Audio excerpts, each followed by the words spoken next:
And we're back on a steamy, insanely hot Monday, like we never left. Welcome to the Confessions of a Not So Dangerous Mind podcast. I'd like to thank you all for spending some of this ridiculous 96 degrees. I think it's already hit. We're on Long Island, for crying out loud. Not that close to the equator over here, but nevertheless, this is what we got here in New York with me, of course. But once again, we're going to skip past all that promotional jazz and get right to the guts of the episode. Now, today is a famous movie anniversary, but I'm not going to focus on that famous movie because I have talked about it a lot.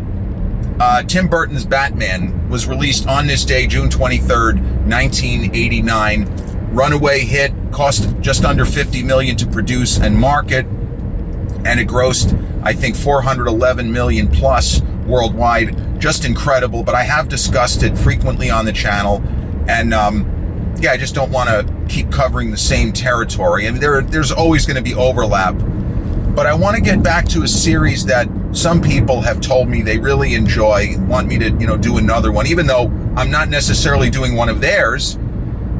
I guess the prevailing sentiment is that I've had some good picks for the so-called Great Movies series. And the movie I'm going to talk about today is almost celebrating the 27th anniversary, if it's in fact a celebration. I didn't think that I would go that far. But released on June 26th, 1998, is a film that I believe rises to the level of a great movie. People under 40 are less likely to have seen it, but given the kind of star power at the center, there are a lot of movie fans that pick this up and have seen this film. So I never would put this on a best movie you've never seen list. But released 27 years and 3 days ago was Steven Soderbergh's adaptation of Elmore Leonard's best-selling novel, Out of Sight. Now, Elmore Leonard, for whatever it's worth, the famous sports writer Mike Lupica, Elmore Leonard was his favorite author of all time. Lupica was always name-dropping Elmore Leonard for decades, whether it was rereading one of his favorite books by Leonard, whether it was getting the lifelong dream, getting to interview him or spend some time with Elmore Leonard, because Mike Lupica was a successful and has been a successful author in his own right. But Elmore Leonard had been adapted. There was an adaptation of a book, I think it was a book called Stick, with Burt Reynolds, and it was not considered a successful adaptation. It was too much goofing around and too much joking around and slapstick stuff. And that particular book, it didn't work. But then you fast forward to the mid-90s, and Barry Sonnenfeld, I think it was his first big feature, this was before he did Men in Black, Barry Sonnenfeld directed John Travolta, Gene Hackman, Delroy Lindo, James Gandolfini, and Rene Russo, Travolta and Danny DeVito, in an adaptation of Get Shorty. And that film, although it is ostensibly a crime film, has the moments of slapstick that were in that particular Elmore Leonard novel. Well, Out of Sight, which Elmore Leonard that is, was working on as Get Shorty was in production and then being released. Out of Sight was released in 1996, the book. And Hollywood, probably because of the significant success of Get Shorty, it was a commercial and critical success. Most critics loved it. I think it's the best performance of John Travolta's entire career. Contrarian opinion though it may be, he is just firing off star power in every direction, just pretty much owning that film, the endless levels of charisma that, of that era, John Travolta. But Out of Sight it's not a product of its time necessarily, but it's another one of those films that you understand that it's more than just a movie from the historical standpoint. George Clooney was still finding his footing, I want to say as a leading man, but that's a bit of a cliche. He was finding his footing as a movie star. And so he had been on a TV show. He'd been on a lot of TV shows that didn't really click. And then he was on ER, which did. And Clooney was somebody who didn't necessarily look old, but he started to go gray pretty young. There were little flecks of gray in his hair as early as 1995. And Quentin Tarantino wrote what became From Dusk Till Dawn, working with his pal, and they're still buddies to this day, Robert Rodriguez. And they did From Dusk Till Dawn together. And Clooney in that film, he showed a level of command as if he had always been a movie star, not a TV actor. His name was Doug Ross, not even that exciting of a name, but a TV actor. He's suddenly hitting on all cylinders as a leading man in that movie. It's not really a leading man kind of role, but you get the point. Then he had a more conventional lead in an action film. I believe it's an answer to a trivia question. What's the first movie that was produced by DreamWorks SKG? Spielberg, Katzenberg, Geffen. If you ever wondered what the SKG stand for, you're welcome. But the first movie produced by DreamWorks SKG was a film called The Peacemaker, where ostensibly it's Nicole Kidman's movie, but George Clooney is so commanding and is so freaking charismatic as a general. I think he's a 1 or a 2-star general named Tom DeVoe. He steals the film, makes it his own. Now, it's not a great movie. It's also a film that's a product of its time. It deals with a nuclear warhead exploding in New York. Like, that's not ever getting made again. The way the film presents it is believable. And I thought that a lot of critics were needlessly harsh. I think the film is terrific. And, the action sequence, it's mostly practical effects and some shit blowing up real good, as Hollywood was so, famous for in the 90s. Wasn't entirely successful, though, with audiences and critics. And a movie that he did with Michelle Pfeiffer in 96, which a lot of people liked, a kind of standard romantic comedy, One Fine Day, didn't really get it done at the box office either. So Clooney was in a kind of a weird area where people they wanted him to be a bigger star because he just had such a distinctive look. They were saying he doesn't literally look like Cary Grant, but he's giving off Cary Grant vibes. He's giving off the vibes of a preposterously good-looking dude who has talent. I mean, we can be honest and we can say this, and people have been joking about this for decades, that George Clooney, in the presence of certain people, they lose it all. They're not clicking. They can't click because he is an attractive guy who has endless levels of charisma. And there are jokes that are told about him even now, that he's so used to women almost literally swooning in his presence. No big deal anymore. This has been happening with him since he was on ER. And whatever, it's just who he is. He can't change his genetics, and he's certainly not going to try to make himself look any uglier, right?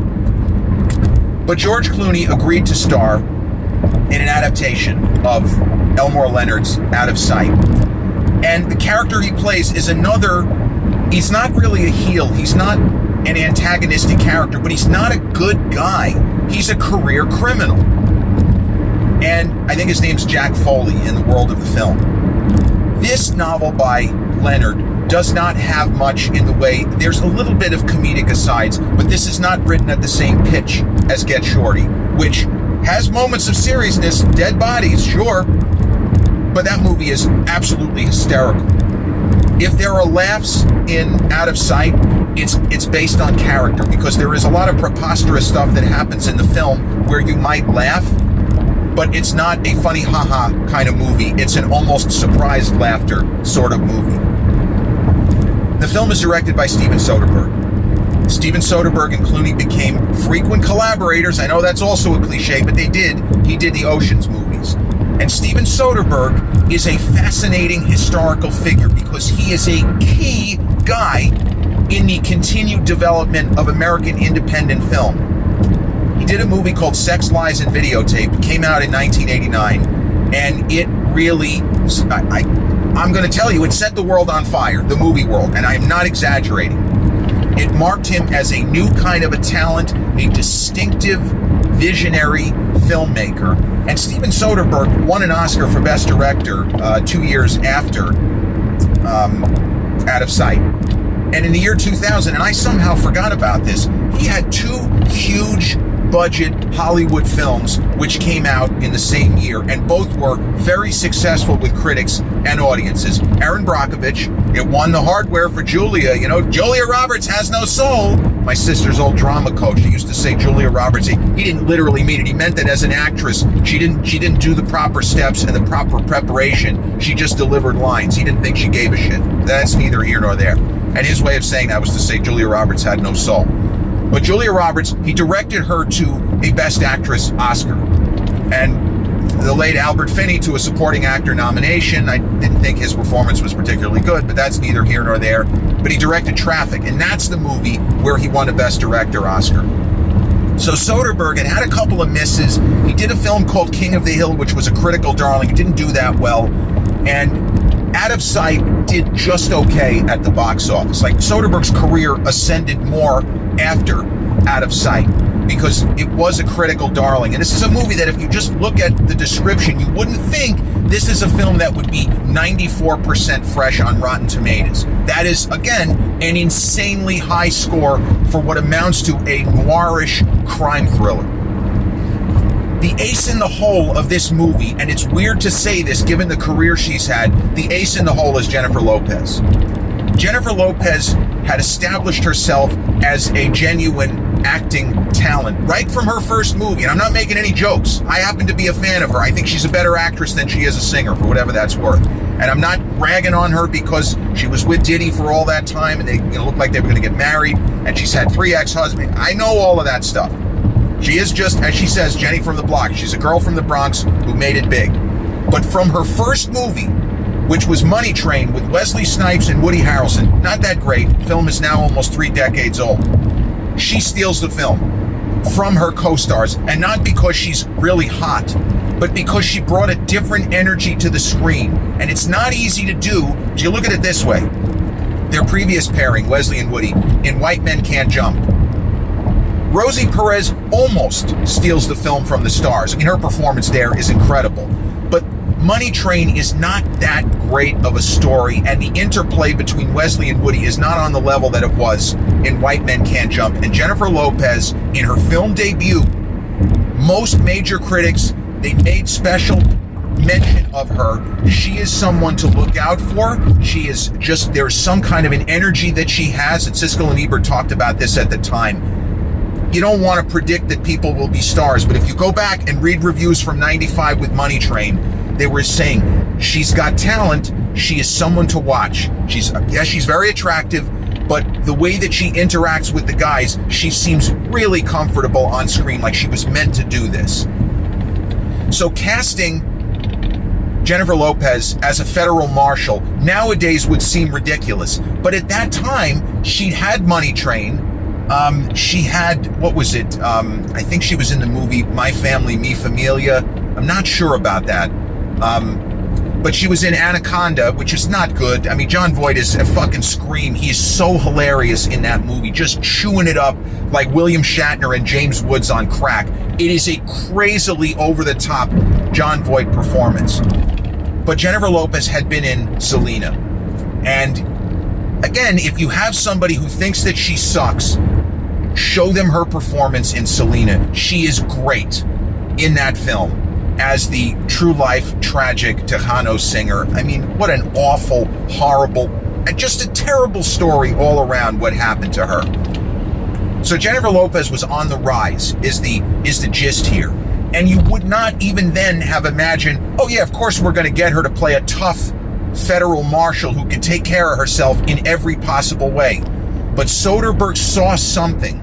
He saw something, well, probably he just was impressed as hell with what she does with Money Train, what she did in Selena, and how she kind of kept her cool all throughout Anaconda. She's the only one in the cast that's taken it seriously. Everybody else is just being a clown, and that's what she does also in Money Train. If you go back and you check that out, it is a serious story, and Wesley and Woody are joking their way through it.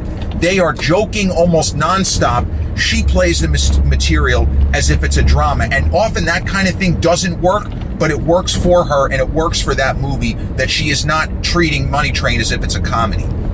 So they cast her, and the character is called Karen Sisko. And if the name is familiar, and you're like, oh, wait a minute, I don't know the movie, but the name Karen Sisko is familiar. Yes, there was a TV show starring a terrific actress, Carla Gugino, as the same character, I guess a slightly older version of the same character that Jennifer Lopez plays in Out of Sight. And so the basic story of Out of Sight is, in the world of the film, it's told out of sequence. And this is something that Steven Soderbergh did on a number of occasions, and sometimes he took heat for doing this. And I don't mean Bobby D and Al Pacino, but he took criticism. His stories are sometimes told out of sequence, and not in a Pulp Fiction structure necessarily, but that there are elements of it where it's not chronological. You get these almost ellipses where you see things which took place months earlier. So in the world of Out of Sight, the story is told out of sequence, but I'm going to explain it in more or less a chronological fashion. George Clooney's character, when we meet him, he's angry, something has gone wrong. He tries to rob a bank, and he probably would get away with it, except for the fact that his car won't start, and he ends up in Lompoc Penitentiary. So he's got priors. So he has a confederate, he has a buddy, played in the movie by Ving Rhames.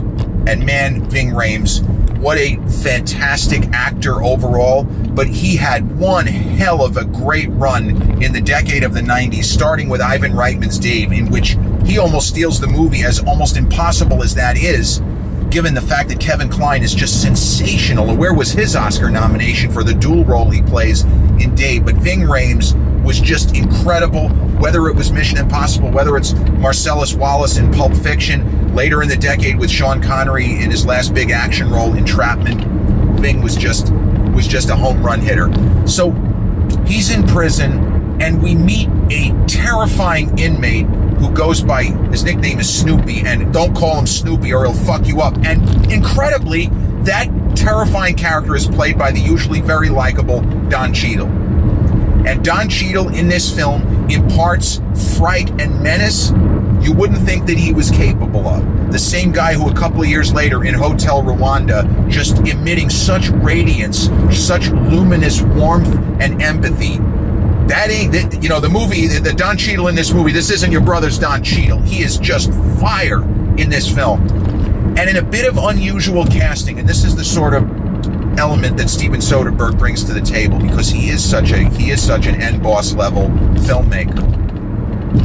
He cast the fantastic American film comic writer, director, and all around awesome guy, Albert Brooks, in a critical role of a businessman who meets George Clooney's, or I shouldn't say meets, he spends time in the penitentiary with George Clooney's character. I think I got the timeline wrong. I apologize in advance. People who've seen the movie know what I'm talking about. If you haven't, it doesn't matter. Jack Foley knows, the guy's name is Richard Ripley. Richard Ripley, and I didn't recognize Albert Brooks. I had to consult the credits. I didn't even know it was him. That's the kind of prosthetics and heavy makeup. He is a businessman who Jack Foley helps on the inside. He helps him out, and Ripley says to him while they're in prison, if you get out, and when you get out, please look me up, and I'm going to give you a job. And so there's that angle, the relationship between Jack Foley and Richard Ripley.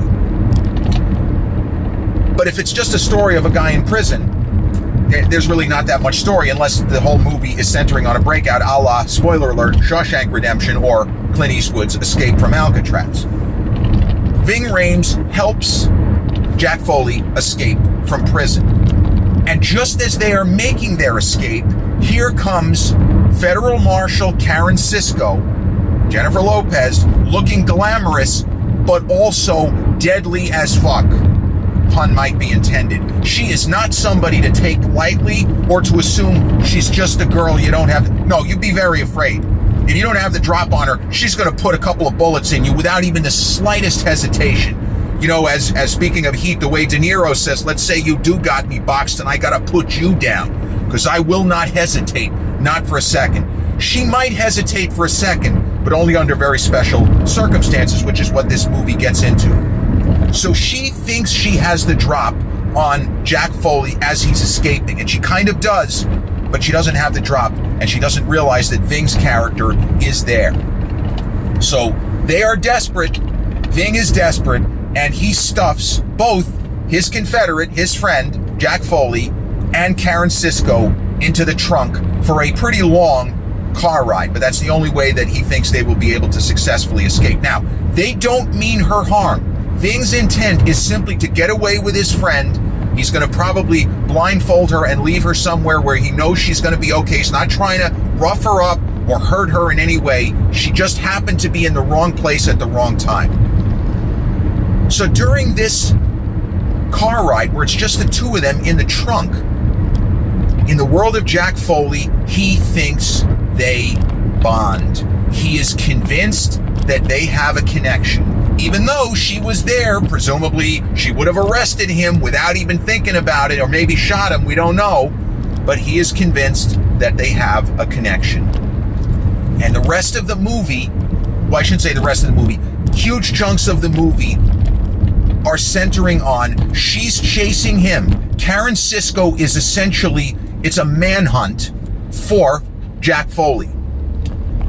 But if and when she finds him, is there a possibility, did they really have a connection? Because from her perspective, it seems as if she is feeling exactly what Jack Foley is feeling, that this was not a random encounter. There is more going on here than just federal marshal looking to apprehend a criminal who is in the process of escaping from prison, and now I got to bring him back. Well, it seems that maybe what she'll do is just have sex with him. Maybe they'll just have a couple of days of sex, and then she'll bring him in. I don't know. But there's a point in the movie where Clooney appears to be, this guy is fucking stupid. What is he talking about? But then we start to get the idea. There may be a timeout called between these two people on opposite sides of the law. And are we really gonna stop the movie so that they can make goo-goo eyes at each other and maybe have sex all night? Yeah, we kind of are. We kind of are. It's in a crazy way, a little bit like in the Year of Living Dangerously, where you literally have a revolution taking place in Jakarta.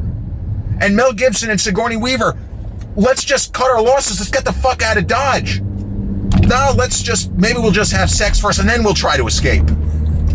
Well, in the world of this movie, Jack Foley does not end up being crazy. He is so convinced he's right that she tracks him down, but it's almost like he tracks her down. He sees her at a bar and he asks if he can buy her a drink. All she has to do is pull out her credentials. They're in a bar.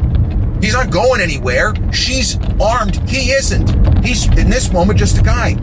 He asks if he can buy her a drink. And she says, yeah. So they do, in fact, call timeout on this chase. And they got good chemistry. George Clooney, the joke, and it wasn't even a joke, when he became a movie star, they said he could have chemistry with a table. He's just one of those people. Whoever he's on screen with, he makes it work. And so the two of them have this pause, this timeout. And then you ask yourself, well, what happens now? Well, the what happens now is the stuff of drama.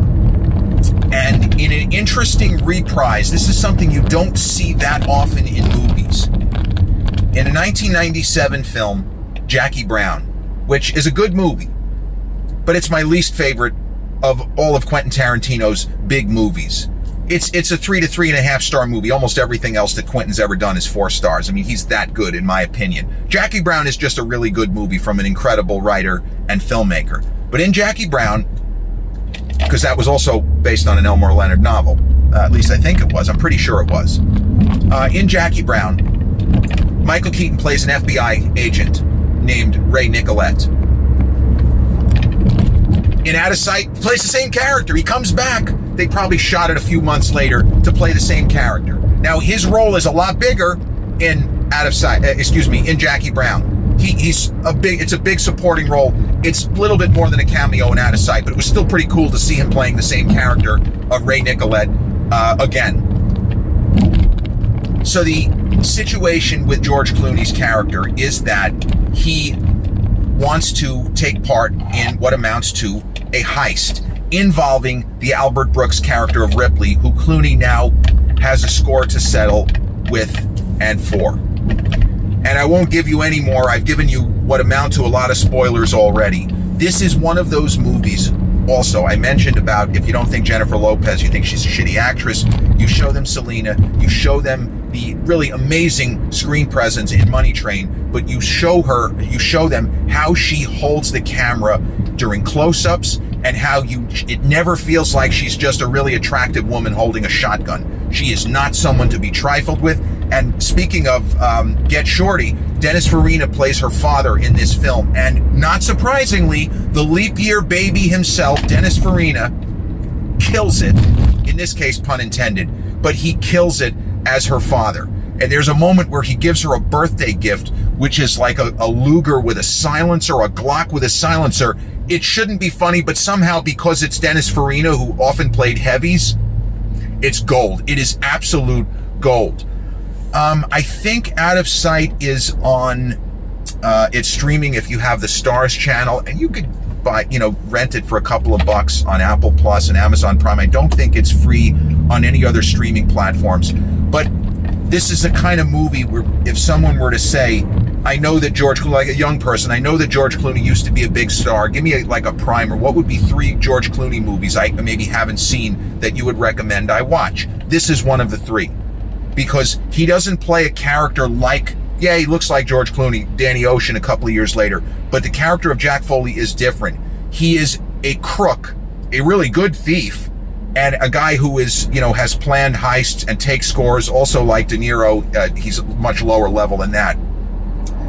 But this is a really good performance by Clooney, and Soderbergh worked intensely with him to get him not to use any of the facial tics that he had kind of become famous for, where he would do this thing where he would lower his head and almost just keep his head steady, but look at the person through his eyes.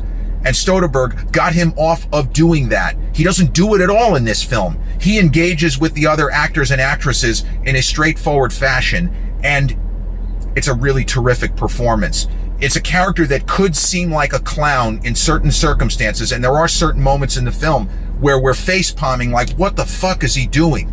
But he's great. Jennifer Lopez, this is as good as she's ever been in a movie. And the whole supporting cast, from Michael Keaton, Dennis Farina, everyone in this movie hits their marks beautifully. It is a great film, like 3.5 to 4 stars out of 4. It's one of the better thrillers of the 90s, and absolutely rises to the level of a legitimately great movie. And this is not me deciding that something's great. The 94% on Rotten Tomatoes, that is higher than more than half of the Best Picture winners of the last 50 years. You can quote me on that. You can Google that. You'll see that in this instance, I know what I'm talking about. So Out of Sight, not quite celebrating its 27th anniversary, but released 27 years and 3 days ago, the newest entry in our continuing series simply titled The Great Movies. Directed by, as I say, Steven Soderbergh, from a screenplay adaptation, I forgot to mention, by Scott Frank, a very talented writer.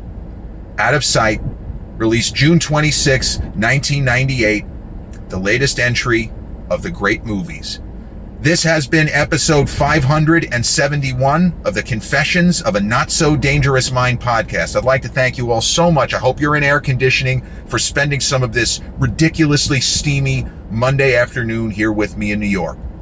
And if you checked out this episode on the YouTube channel, haven't done so already, please click like, subscribe, comment, share, turn on those notifications. Or if you catch this episode on the audio platforms such as Podbean, Spotify, iTunes, or the others in which we're hosted, same general rule applies. Click like, subscribe, share, and turn on those notifications. I'll be back with a new episode real soon. Till then,